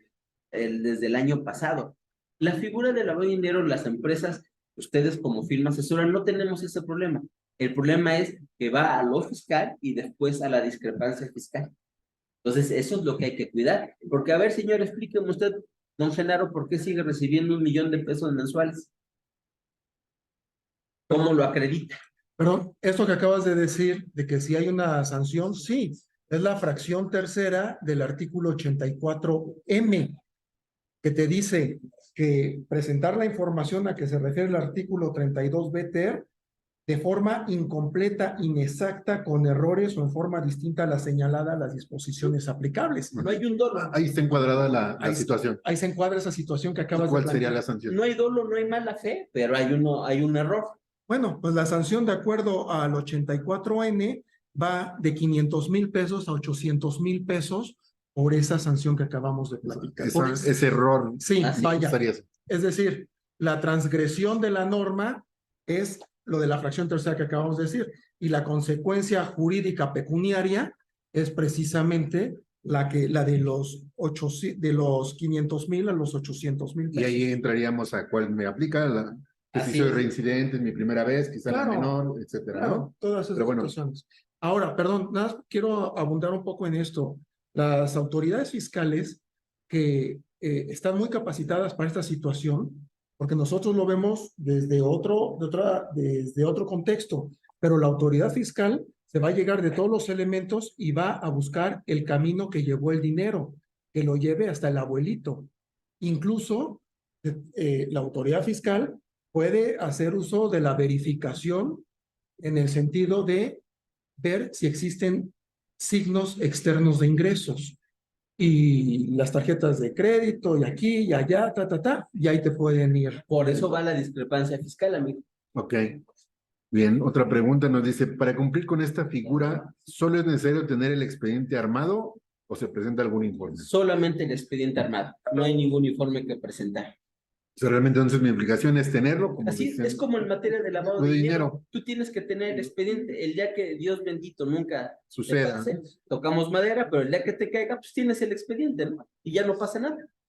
A ver, aquí, por ejemplo, una pregunta que nos decía que va de la mano, ¿no?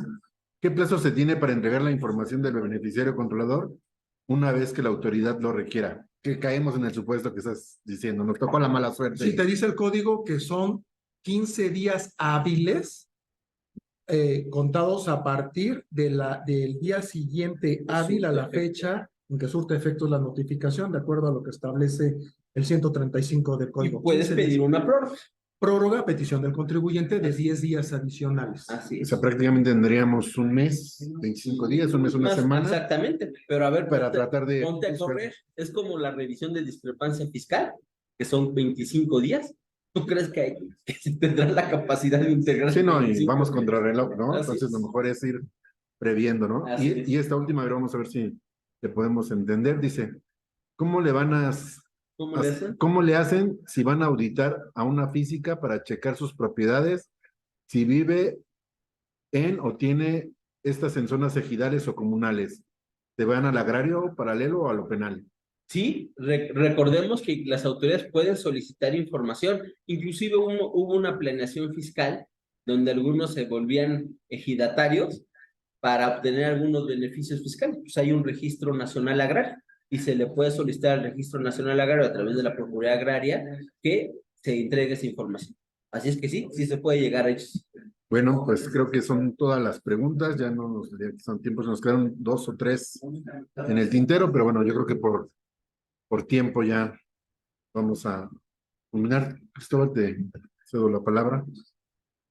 César, quiero agradecerte a nombre de la familia ICOA, como te había comentado, a nombre del contador Javier Hernández, socio principal y director general de la firma, pues tu presencia y que nos hayas compartido tu experiencia, tu conocimiento en este tema tan importante y tan relevante. Le pido al auditorio que por favor no se desconecte, contesten la encuesta que se les va a hacer llegar a sus correos, nos hagan llegar por favor sus comentarios, sus necesidades de capacitación para poder ir calendarizando eventos que podamos ir subsanando esos huecos técnicos que pudieran ustedes tener.